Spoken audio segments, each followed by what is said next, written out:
Hi, welcome everyone. This is Mihai, founder of Circle of Being, Somatic Shadow Work and Somatic Psychotherapist. And this is going to be a short video where I'm going to attempt to give an essence of the fourth way teachings as introduced by the Greek-Armenian mystic Gurdjieff, as well as the Russian mystic Ouspensky. They brought these ancient teachings in the West in the beginning of 1900s. Now, starting on next week, I will initiate an 8-week course with the aim of introducing the teachings and the practices of the fourth way. And why? Well, part of my own conscious evolution in this life and part of my working with people as a psychotherapist and part of Circle of Being Somatic Shadow Work. The Circle of Being Somatic Shadow Work, I have combined various important spiritual consciousness teachings as well as healing modalities. And fourth way, I consider that to be essential and foundational for myself and as well as for my work with Circle of Being.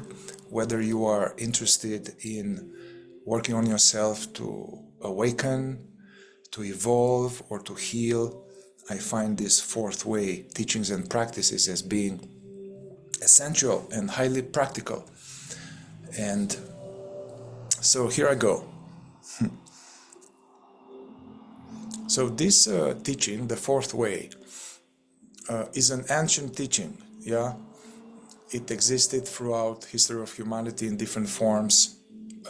Usually was not public. It was sheltered in underground monasteries or various esoteric spiritual communities. And only as Gurdjieff came in Russia in 1900, it became public. And the essential principle of the fourth way is that it does not require belief. You don't need to believe what I'm saying. Doesn't require faith. This path is a path of verification. So the idea is to be open and put aside all that we know about various things and be open and allow these ideas to come in, and with the tools that we receive to verify for ourselves. The core foundation of this fourth way path, which actually in this fourth way tradition, it is very similar and combines elements of important other traditions like Buddhism, Tibetan Dzogchen Buddhism, non-duality, Vipassana, Zen, esoteric mystical Christianity, and the Sufi, the esoteric aspect of Islam. So the core idea of the fourth way, which makes it not so popular today, is the idea that nature developed man up to a certain degree, and when we become adults, we are far from finished. Unlike all the other creatures, like a tiger and an elephant and a whale and a dolphin, nature develops them to their highest fulfillment of their potential. However, with humanity and with the human being, it's an interesting species in a way that nature brings up to partial development. And then we have a choice to remain as we are, or to devolve, or to evolve. But in order to evolve from the point of view of consciousness and the fulfillment of our potential, in order to do that, we need to realize our current situation. And our current situation is that man is spiritually asleep. Man is like having a big house that has several floors, but man unknowingly lives only in the basement and in the first floor. and then all the other floors in the house, they are inaccessible to him, and he doesn't even know that they exist.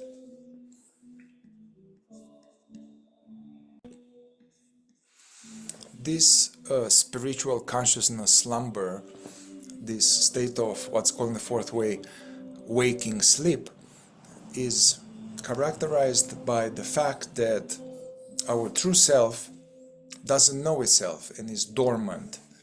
And in this situation of the real self being dormant, then the usual state of man all one's life is that one is lost in daydreaming, is lost in thoughts about past and future and problems and worries and desires, and one is actually never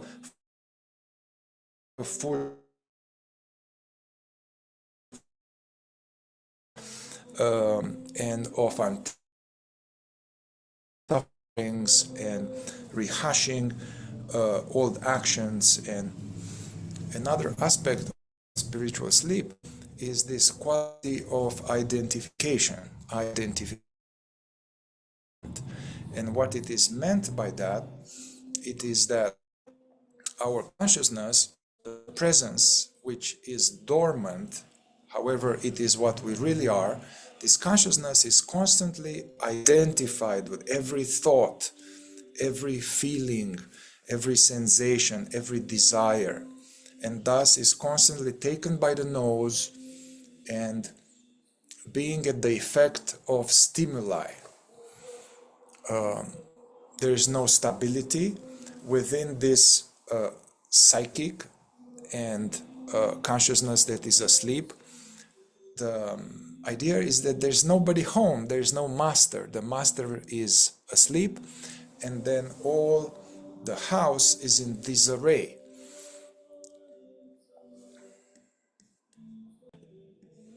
This chaos and disarray and suffering is connected to the fact that our nature-given energies is constantly wasted in these so-called obstacles or mechanical unconscious manifestations, as the daydreaming, the identification, the being totally controlled in trying to appear in a certain way, trying to create a good impression to others, trying to be liked, trying to avoid being disliked, trying to be seen as special, trying to get a recognition, trying to get loved. And all of this create a certain dynamism where the human being is constantly enslaved to these pursuits. Also, there's the pursuit of, while being asleep, we are trying to attain happiness and peace and harmony by pursuing external objects. However, that is totally the wrong direction to find fulfillment and harmony, because according to the fourth way, and according to people who verify it, the source of happiness, fulfillment, and peace and harmony is connected to changing this state of sleep and the true self gradually waking up and taking over the house and creating harmony.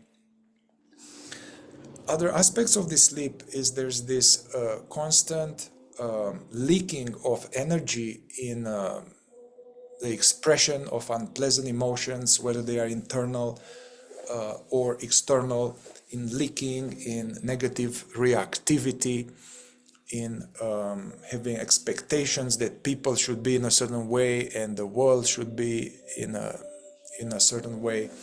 And there is this constant trying to control, and in the state of sleep there is a inability to be present to the thoughts and to be present to our feelings. And the feelings, each thought, each feeling, each desire, each impulse becomes king for a few seconds. So in the absence of the conscious master, every impulse, every I comes along, and all of these I's are contradictory, they are fighting each other, and they are opposed to each other.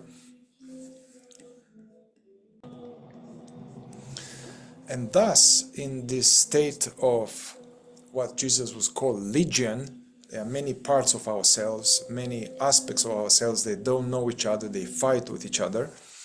In this condition, we are in a state of unnecessary self-created suffering, which means, and is connected to the fact that due to conditioning and being programmed by raised in this culture which is asleep and toxic, we receive a lot of beliefs and programs about oneself and the world.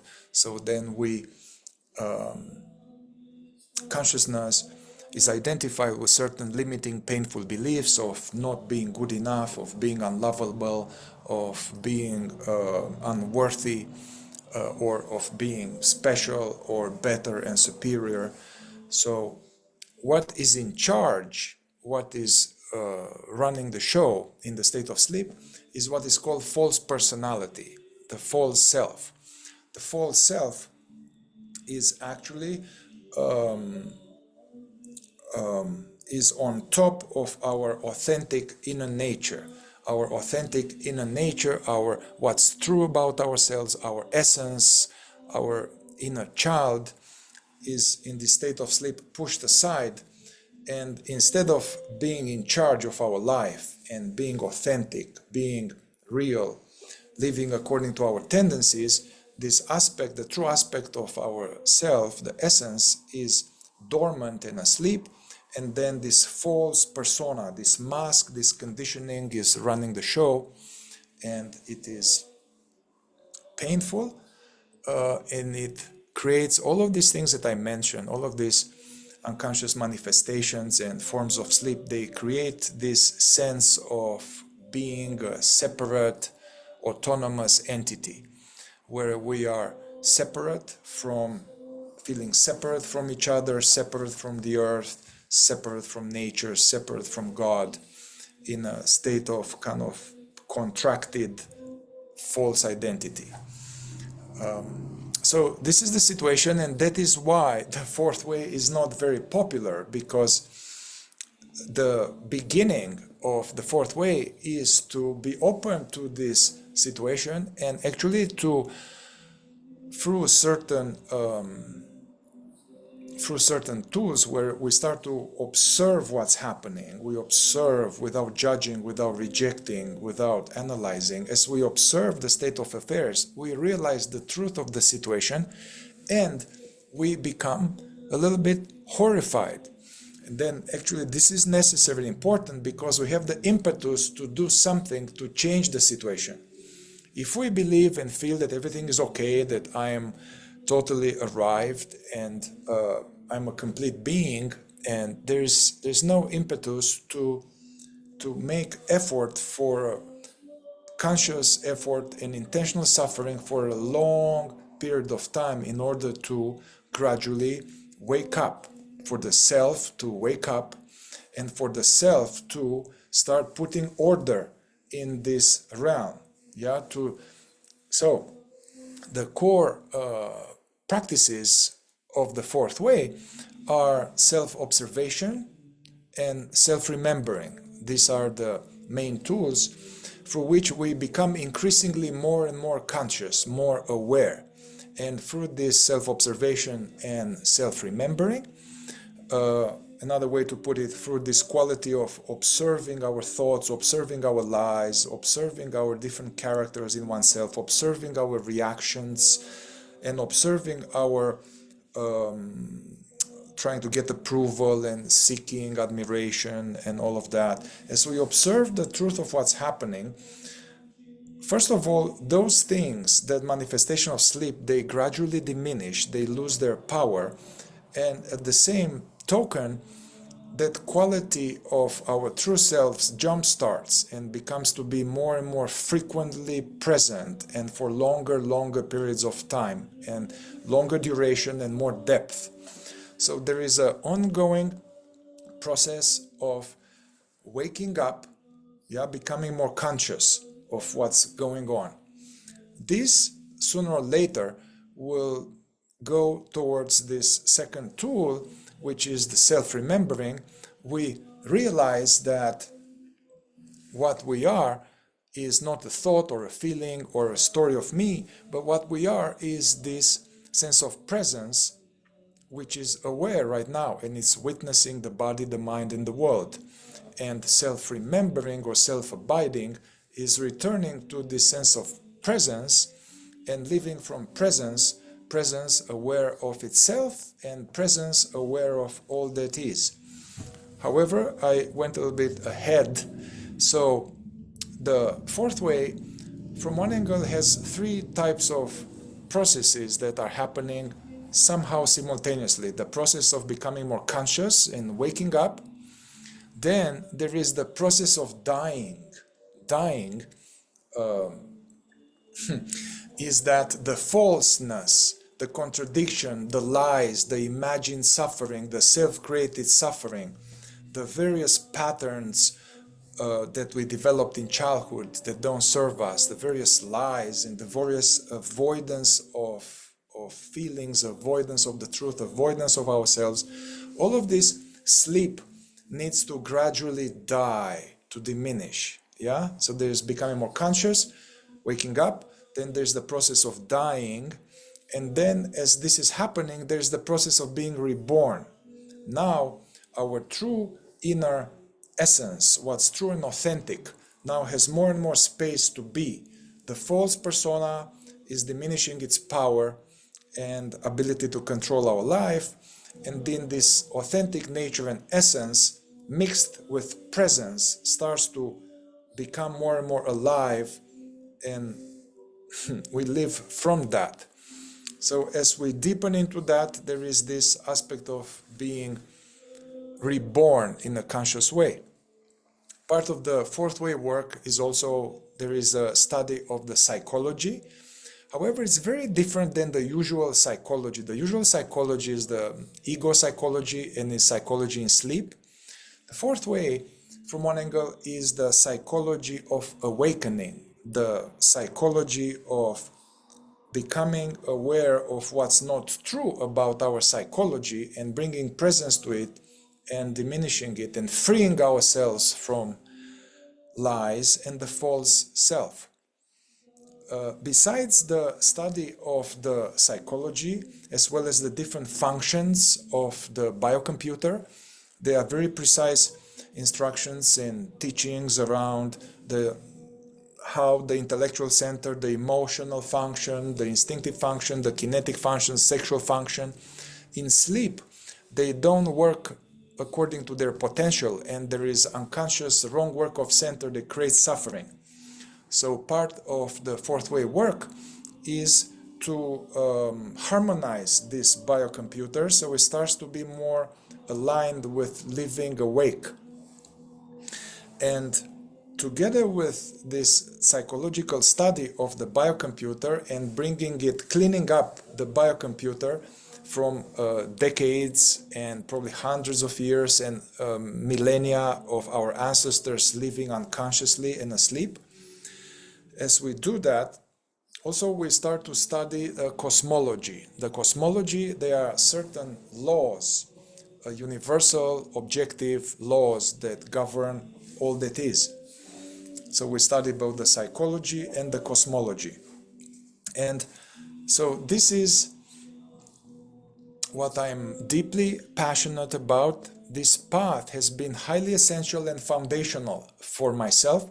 It is extremely practical. It is based on verification. And what I want to say is this is not a weekend quick fix, come to this workshop and everything will be fine. You know, this is a lie. This is bullshit.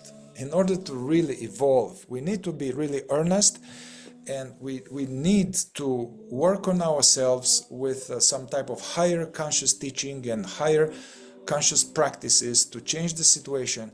And it's required persistent effort, earnestness for a very long time. Also, if we want to heal, let's say we are not necessarily interested in awakening and conscious realization of God, but we are interested in healing or feeling better. Well, one cannot heal and feel better in sleep You know, the unhealed suffering and the feeling bad is connected to consciousness not living its true potential. So even if we are just interested in healing, it is important to become more conscious first. Gurdjieff would say, no work can be done in sleep.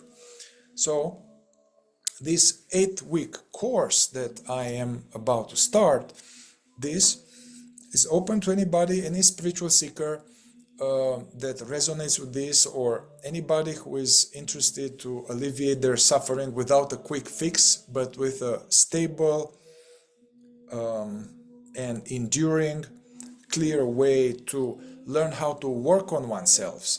So rather than being dependent on some healer or a shaman or a psychotherapist or somebody like that to make it slightly better for you, you are going to learn how to bring awareness to what's happening and how to struggle consciously with certain areas of unconscious, mechanical, painful operation, and gradually this will get better and better and better. So, life as it is now in sleep is suffering, really. And if you are honest, there is a low level, either intense suffering or low level, grinding level of sense of lack. Something is missing, something is not quite right, a constant seeking, a constant avoidance, a constant manipulation. Yeah? And, however, there's a way out. There's a way out. You can live much lighter, free from this burden or imaginary, torturing, self-created suffering, and live much more resting as what you truly are. And this way will change the way you look at other people and look at the world and events and the so-called God. So join me. Looking forward to share this with you.